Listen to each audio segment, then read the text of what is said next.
Hi friends, ಎಲ್ಲರಿಗೂ ನಮಸ್ಕಾರ. ಇವತ್ತು ನಾನು ಅಕ್ಕಿ ಕಡುಬು ಮಾಡ್ತಾಯಿದ್ದೀನಿ. ಇಲ್ಲಿ ನಾನು 1 ಗ್ಲಾಸಷ್ಟು ರೇಷನ್ ಅಕ್ಕಿನ ತೊಗೊಂಡಿದ್ದೀನಿ. ಇದನ್ನು ನೀಟಾಗಿ ವಾಶ್ ಮಾಡಿ ಒಂದು ಮಿಕ್ಸಿ ಜಾರ್ಗೆ ಹಾಕ್ಕೊಂಡು ನಾನು ರುಬ್ಕೋತಾ ಇದ್ದೀನಿ.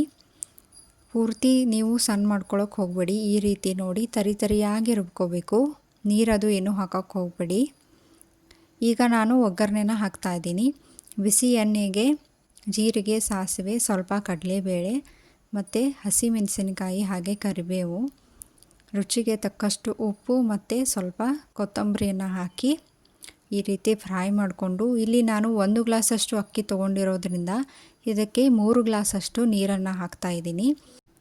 ಕುದಿಯುವಂತಹ ನೀರಿಗೆ ರುಬ್ಬಿ ಇಟ್ಕೊಂಡಿರುವಂಥ ಅಕ್ಕಿನ ಹಾಕಿ ನೀವು ಇದನ್ನು ಸ್ವಲ್ಪ ಕುದಿಸ್ಬೇಕಾಗುತ್ತೆ. ಒಂದು 5 ನಿಮಿಷ ಕುದಿಸಿದ್ರೆ ಸಾಕು. ಈ ರೀತಿ ಗಟ್ಟಿ ಆದಮೇಲೆ ನೀವು ಇದನ್ನು ಆರೋದಕ್ಕೆ ಬಿಡಿ. ಆರಿದ ಮೇಲೆ ಈ ರೀತಿ ಸ್ವಲ್ಪ ಚಿಕ್ಕ ಚಿಕ್ಕ ಉಂಡೆಗಳನ್ನು ಮಾಡ್ಕೊಳ್ಳಿ. ನಾನು ರೌಂಡ್ ಶೇಪಲ್ಲಿ ಮಾಡ್ಕೊಂಡಿದ್ದೀನಿ. ನೀವು ಯಾವ ಬೇಕಾದರೂ ಶೇಪನ್ನು ಮಾಡ್ಕೋಬೋದು. ನಾನು ಇಲ್ಲಿ ಮೋದಕ್ ಮಾಡುವಂತಹ ಪಾತ್ರೆಯಲ್ಲಿ ಬೇಯೋದಕ್ಕೆ ಇಟ್ಟಿದ್ದೀನಿ. ನೀವು ಬೇಕಂದರೆ ಇಡ್ಲಿ ಪಾತ್ರೆಯಲ್ಲೂ ಕೂಡ ಈ ರೀತಿಯೇ ಬೇಯಿಸ್ಕೋಬೋದು. ಇದನ್ನು ನೀವು 8ರಿಂದ 10 ನಿಮಿಷಗಳ ಕಾಲ ಹಬೆಯಲ್ಲಿ ಈ ಥರ ಬೇಯಿಸ್ಕೋಬೇಕು.